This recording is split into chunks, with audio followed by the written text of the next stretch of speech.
অনধিক প্রিয় দেশবাসী, আমরা সকলেই সম্মিলিত প্রচেষ্টায় এক বিফলতার নাগপাশে দোল দিচ্ছি।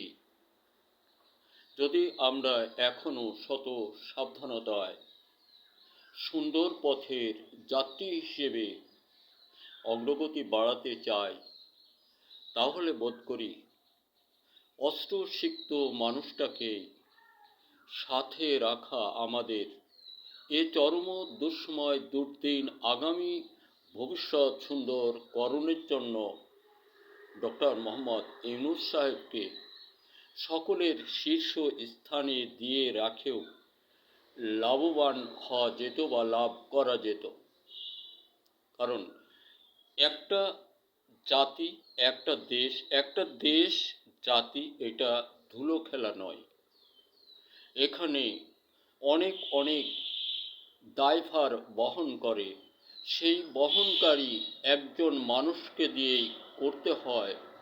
সুগম পথের অগ্রযাত্রা বাড়াতে হলে এমন একজন সুন্দর মানুষ আমাদের মাঝে আছেন।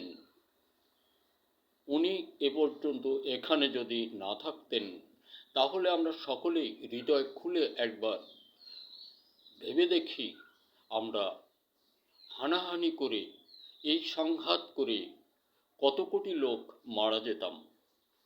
যখন আমাদের অতীত সরকার দেশ ছেড়ে পদার্পণ করলেন, তখন থেকেই যে প্রভাব বিস্তার করেছিল, উনি যদি এখানে না থাকতেন, আমাদের উপায়ন্তর উপায়ধি কি হতো? বন্ধুরা আমার, আমরা তো অতীতেই বলেছিলাম দুই দলে। কেউ বা বলেছিলাম বীজ রাখবো না, কেউ বা বলেছিলাম বেসন থবো না। বীজ বেসন উৎখাত করতে করতে কজন টিকতাম আর টিকতাম না, একথা আমরা একটু ভাবি। একটু ভাবার বিষয় এটা। অনেকে অনেক ধরন আখ্যা করেছেন উনি সুদখোর। বন্ধুরা আমার, এক আত্মঘাতী কথা এটা।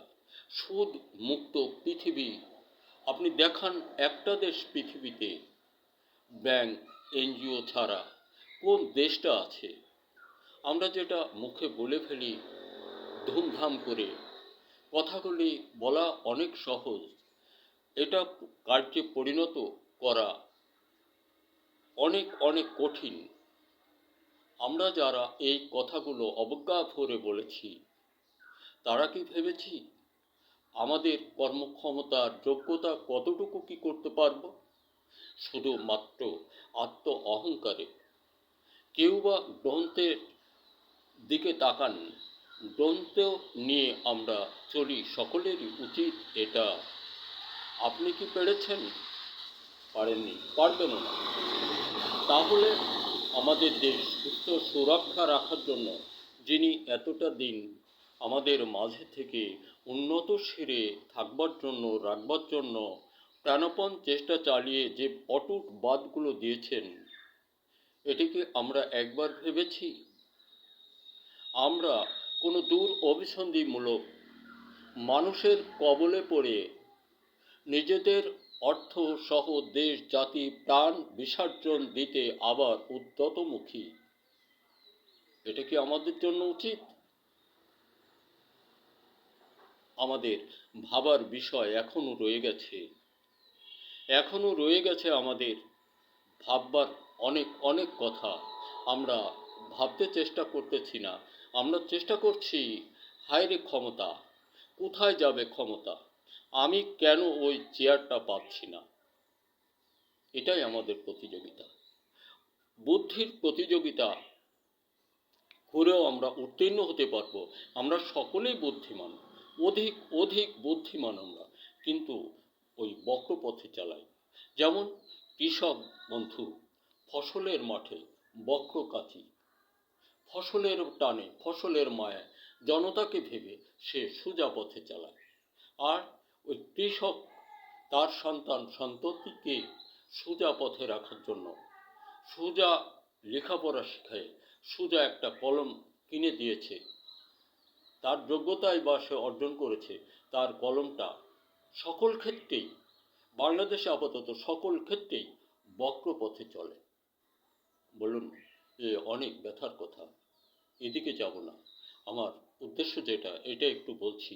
আমরা সকলেই ভাবি অস্ত্রসিক্ত মানুষটাকে একটু সান্ত্বনা দিই, অন্তত তাকে দূরছায়ের মতো চোখে না দেখে শত শ্রদ্ধা ভরে দেশে শান্তি শৃঙ্খলা আবদ্ধ রেখে সমপনে অগ্রগতি উন্নত শিরে বাড়াবার জন্য লোকটাকে আমরা চাই, সম্মান সহ চাই। এমন একটা কৌশলে রাখেন যাতে করে ওনার মন শান্তি সুখের নীড়ে আপনাদেরকে সকলকে নিয়ে সেখানে অবস্থান করতে পারেন। আপনারাও সেই আলোয় আলোকিত হন। ওখানে অনেক শিক্ষণীয় আছে এই রাজনীতির বিষয়গুলো। আপনি রাজনীতি শেখার জন্য একটু সময় দিন ওনাকে, ওনার হাত ধরে আপনি কিছু জানার চেষ্টা করুন। এটা সমগ্র জাতির প্রতি আমার আন্তরিক অভিনন্দন সহ কথাগুলি আমার থেকে আমি বলি, কারণ আমি কৃষক মানুষ, মূর্খ মানুষ। এই এখন মাঠে বেরিয়ে যাব, তা অন্তত আমার বাড়ি থেকে প্রায় 10 কিলোমিটার দূরে। আমি মাঠ পরিচালক হিসাবে নয়, আমার নিজের ব্যক্তিগত উৎপাদন নিয়ে, যেটা বারুদ, মধুবন, মেঘবান, বনশ্রী ইত্যাদি নামে 22টি পণ্য, মাটি ও ফসল বিষয়, যা ফসল মৌসুমে শুধু একবার বিঘায় মাত্র 4 কেজি ছিটানোর পর তাওয়া দাবা হাতে পচামরা ছত্রাকজনিত কোনো রোগ থাকে না এবং বংশ বিস্তারের জন্য দ্বিতীয় পণ্যের প্রয়োজন হয় না, এমন 22টি পণ্য আমার, মাছের জন্য 8টি। সরিস্ত লেখার মতো দেশের সকল ছেলেমেয়েরা তোমরা গবেষণায় তৈরি আবিষ্কারের পথে নিজেকে নিয়োগ রাখো, আর সকলেই প্রচেষ্টা দাও ডক্টর মোহাম্মদ ইউনূস সাহেবের চোখের পানি মুছে দিয়ে ওনাকে ওখানে রাখার জন্য। কৃষক বন্ধু, আমরা ফসল উৎপাদন হতে দূরে সরে যাব না। এটা শুধুমাত্র আমার ব্যক্তিগত কথা। আমি বলি, আমার কথাগুলি কেমন হবে জানি না, তবে ডক্টর ইউনূস সাহেবকে ছেড়ে দিলে আমাদের পায়ের নিচে মাটি থাকবে না। আর এক শ্রেণীর মানুষ তার মরণের সময় পর্যন্ত তার ব্যক্তিগত চিন্তা চেতনা বোধ করি থাকবে, যদি তার মধ্যে সুজ্ঞান থাকে ডক্টর ইউনূসের কথা দেশ ও জাতি দিয়ে। তাই উনি যেটা করেছেন এটা ভোলার মতো কোনো কথা না, এটাই উচিত ছিল আমাদের, তাকেই ধরে রাখা। ধন্যবাদ। দেখা হতে পারে আবারও কোনো ভিডিওতে।